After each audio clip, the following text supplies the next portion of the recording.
LeSabreShow.com. Don't forget to subscribe and share. New episode coming up now.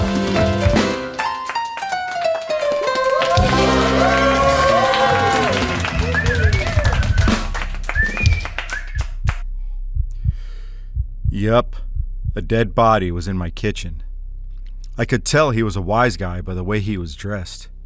His suit was neatly pressed, and his shirt was freshly laundered. Why is there a body in my kitchen? Who is this guy? I don't recognize him. Do you? The Courier. He was supposed to bring us your will. But why kill him? Jesus! This poor sap was only doing his job. If they killed him so easily, what's to stop them from whacking me? Or you? He could still be here. Jack, calm down. You're not helping. Junie was right. I wasn't helping. I took a few breaths and tried to clear my head. Whoever had done this guy in was long gone. We were safe for the time being. Once I calmed down about the dead guy on my kitchen floor, I checked his pockets for clues. The holster that wrapped around his chest was empty. That meant whoever shot him had already been through his clothes, probably searching for my will to live. I didn't tell Junie that this wasn't the first time a man had ended up dead at my pad. At least this guy had enough sense to be in the kitchen when he ate the bullet. Made for easier cleanup. Stop touching him, Jack. You're getting your fingerprints all over his body. Stop looking through his pockets. What are you doing? Robbing the guy? For God's sake, Jack, focus. What if the cops are on their way? I'm not getting this pin on me. Let's go. Junie, wait. We gotta find out who did this guy in. If your neighbors heard... You don't have to worry about them. They know enough to keep their mouths shut. I went through all his pockets, even though I knew my will to live wasn't going to be there. I guess I just held out a little hope that the killer hadn't found it. Whoever whacked this guy had done a thorough job. He was picked clean. No wallet, no ID, not even a business card. The only thing I found was a claim check beside him. I didn't know if it was his or the killer's. There wasn't nothing on it. Not a name, not nothing. Just a number. I held it out to Junie. Think you could use this to track the guy down? It's a claim check for sure. But someone rubbed the address off. He must have been holding onto this thing for a long time. I think I recognize it. It's from Sunshine Cleaners, down in Hollywood. Hollywood? Why would a wise guy get his cleaning done way down there? I don't know. I don't have any other leads, do you? No, I guess we're off to Hollywood then. What about the stiff? I got a guy.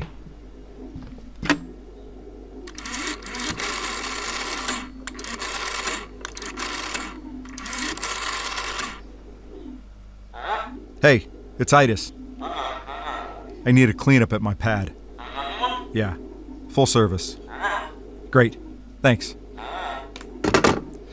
All right, let's clear out. Leave the door unlocked.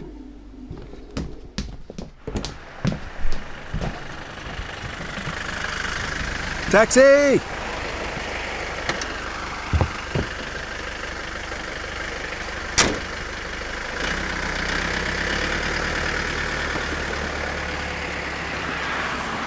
We took a cab to Hollywood. I spent the whole trip worried that Jack was going to open his fat mouth. After his freak out in the bungalow, anything could happen. If he had continued to freak out, that would have just made things worse. And if there was anything predictable about Jack, it was that he always made things worse. I had to give him a dozen elbows to his ribs so that he wouldn't air our dirty laundry to the taxi driver. But I still gave the driver a little extra to forget he saw us. I just hope he didn't notice me looking behind us. I had a nagging feeling that we were being watched. There it is, across the street. Hey, was that Cary Grant? No, Jack. It's never Cary Grant.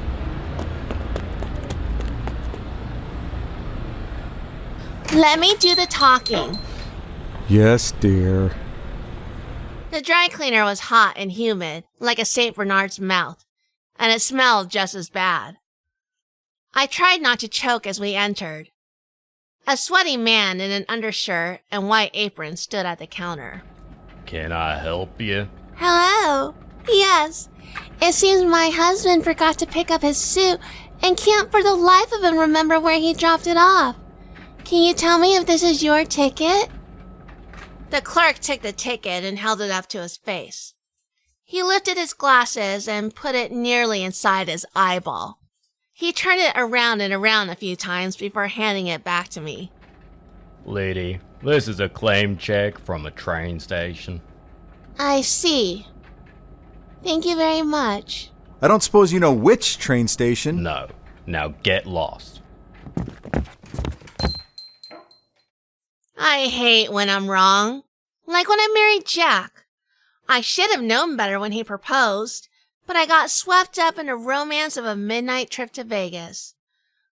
I was filled with a trio of bad decision-making. Young, dumb, and in love. Maybe we should just go to Flipstick. He knew all the gangsters in LA after all. Maybe he would have the scoop on who whacked the Courier. It was risky to go back to see him so soon, though. He could smell desperation a mile away, and he charged accordingly. Plus, he might not know, and if I came back asking about a corpse after he saw me with Jack, well, who knows who he would go blabbing to. Better to not take the chance. All right, Jack, if you were a gangster, which train station would you drop a package off to? Union Station. That was fast, and it made sense. At Union Station, you can make a quick getaway to anywhere in the country. The trolley's here, let's go! He raced yesterday when the Yankees came through and won that third game of the series.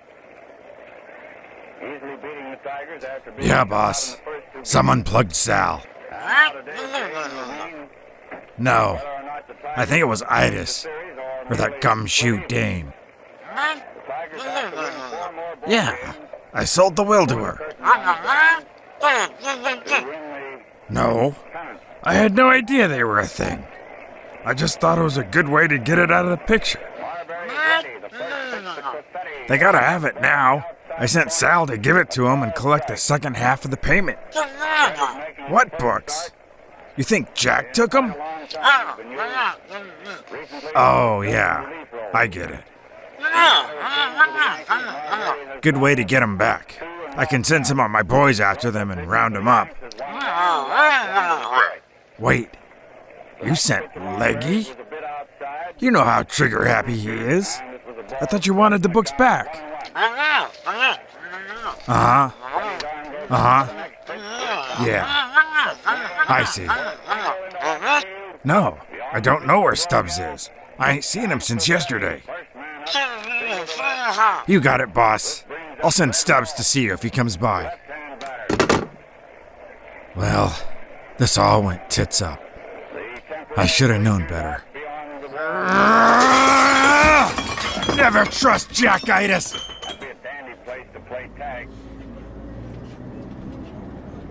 We were both worried about Jack getting recognized on the trolley. So he plucked a fedora off an next sitting passenger and plopped it on his own head. He pulled it down low over his eyes.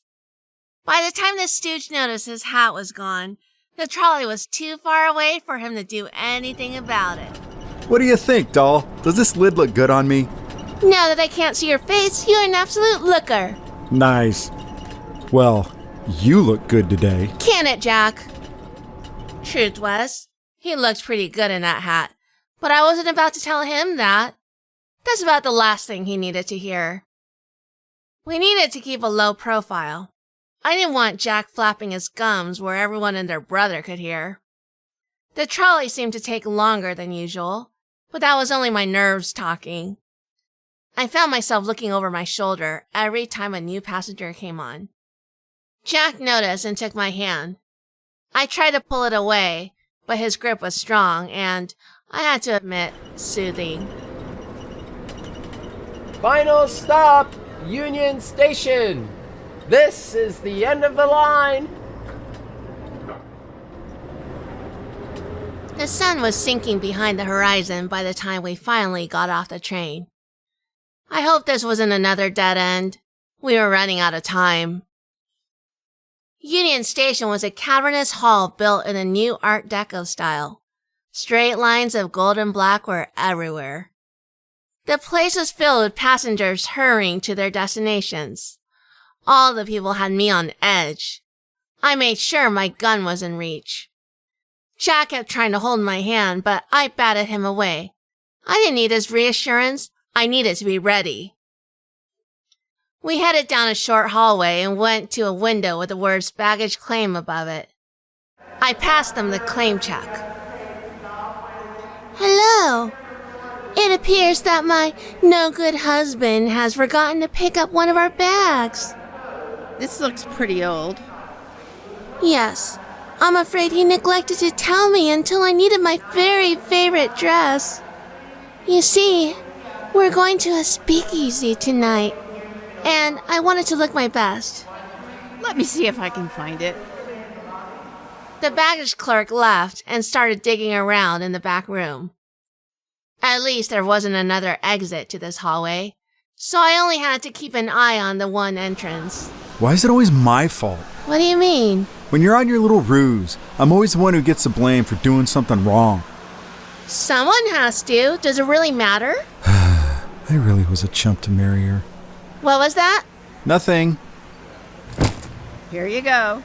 Sorry about the dust. I'm sure your favorite dress is probably out of style now. Yes, I think it might be. The small duffel bag she placed on the counter was heavier than it looked. I made Jack carry it for me. The only identifiable markings were the TB stenciled into its side. We took it to a quiet corner of the station and carefully opened it. Inside, there were only 4 items. A man's suit, a train ticket that could be used at any time, $500 cash, and a stub-nosed .38. This isn't a clue. It's an escape plan. What do you mean? If things went south for him, he'd make his way here, redeem his claim check, and then take the next train out. Too bad he never got the chance to use it. No, but we can. He could be smart some of the time. It made me wonder, though. Did Jack have a backup plan to blow this town? Jack zipped up the bag, grabbed my arm, and pulled me a little more urgently than I expected. What's wrong? We've been spotted. Don't look now. But see that guy on the bench? That's Leggy Williams. He works for Fat Johnny. I glanced over at the bench as casually as I could and saw a tall man stuffed into a short suit.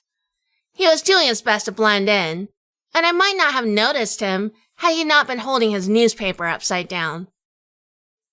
He got up and followed us while we did our best to not look like we were running from him. We walked fast but didn't run. Jack led us into the large main waiting hall and tried to lose us among the passengers. I lost sight of Leggy and hoped that he did the same. We went through the concourse to the train gates we'd arrived from.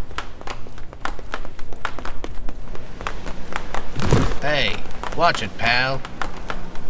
I started to feel safe when we saw the stairs that led to the north entrance. Then Jack stopped cold. Ahead of him, I could see a guy in a long overcoat. Inside the coat, he was concealing a Tommy gun, and he just spotted us. I hoped he wasn't the spray and pray type. We need to split up. I don't think he saw you. Jack, no. Go! We'll meet up at your place. Hey, Lily Liver, over here! Jack shoved me into the crowd and ran a few steps away from me. I didn't want to get separated, but Jack had made the decision for me. After getting the wise guy's attention, he disappeared into the crowd. I hoped that the guy didn't turn him into Swiss cheese. But I had my own problems to worry about.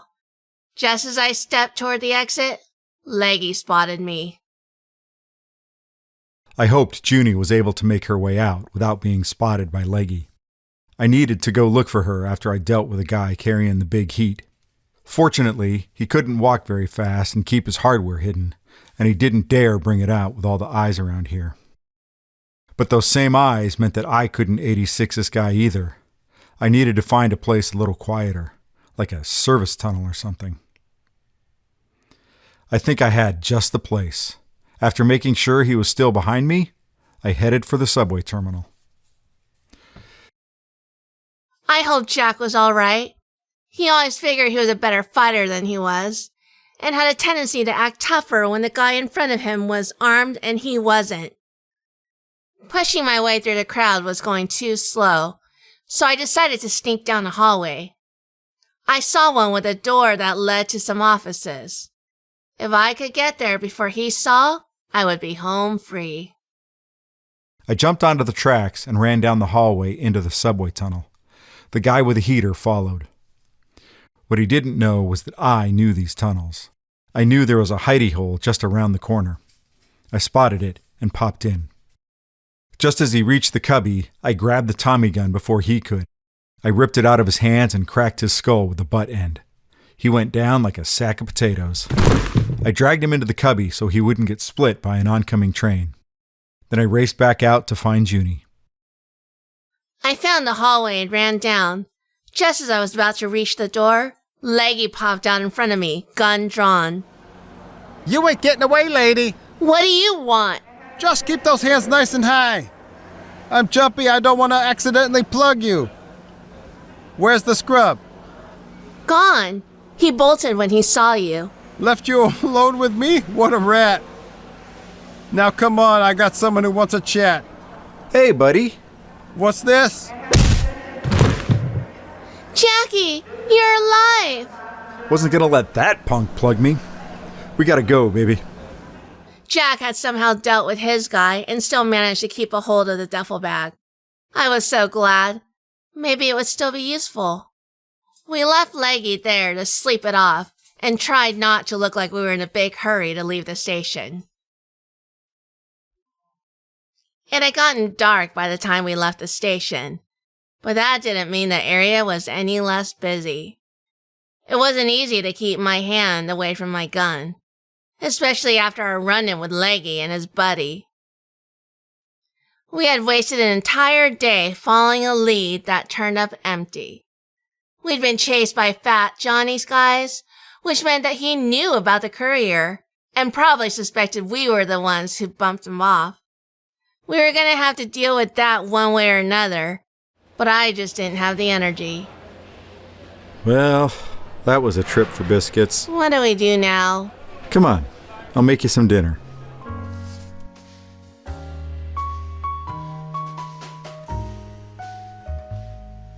I forgot how much I missed Jack's cooking. As boring as it sounds, his spaghetti and meatballs was legendary. He made the sauce from scratch and refused to let me watch. He'd say he wanted me to relax, but I think he just didn't want me to steal his grandma's sauce recipe. Even though he made it from what I had laying around, it was still as good as I remembered. Almost made me regret walking out on him. Almost. This reminds me of that time in Mexico. Remember that? You and me on the run, hiding out in Veracruz? It wasn't Veracruz, it was... What was that place? The yellow village with the Mayan ruins? That's right. It's 'em all. We had to hide out in the ruins when the federales came looking for us. Yeah, 'cause your pal... Can't remember his name. He was afraid to stow us at his place. Arthur. He didn't want them to find out he was hiding us. Those were the days. Before you went straight and narrow. You could talk me into anything back then. I remember. I can't believe I followed you up those crumbling ruins in the moonlight. But the view was worth it, wasn't it? Trees as far as the eye could see. I didn't want the night to end. Only because you didn't want to climb back down. You fell, remember? Yep. I still have the scar. I was so scared. I thought you were going to bleed to death. From a cut on my shin? What do you want? I was a dumb kid. You were never dumb. More wine? I thought I was so cool. Dating an older man, then running away with him? I thought you were so worldly and sophisticated. Then your dad brought the shotgun out and I about pissed myself. He came around. Nah, he was right the first time. I'm a bum. They're still trying to change that. Ha! Can you picture me with a day job? No. Your dinner was aces as usual. Thanks. Don't get much time to practice anymore. But we should hit the hay. I think we need to make good with Shifty tomorrow before this all blows up. Yeah, I think you're right. Good night, Jackie. Night, Junes. I'll be right out here if you get lonely.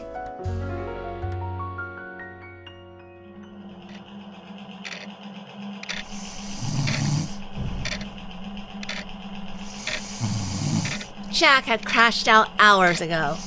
I could hear him snoring away, even with my bedroom door closed. Some things never change. But I couldn't sleep. Something was tickling the back of my head, and I just couldn't figure it out. Every time I reached for it, it flew away from me like a fly escaping the swatter. It had to do with Shifty. It was clear he hadn't been on a level with me, or one of his boys wasn't playing fair. Wait, that's it!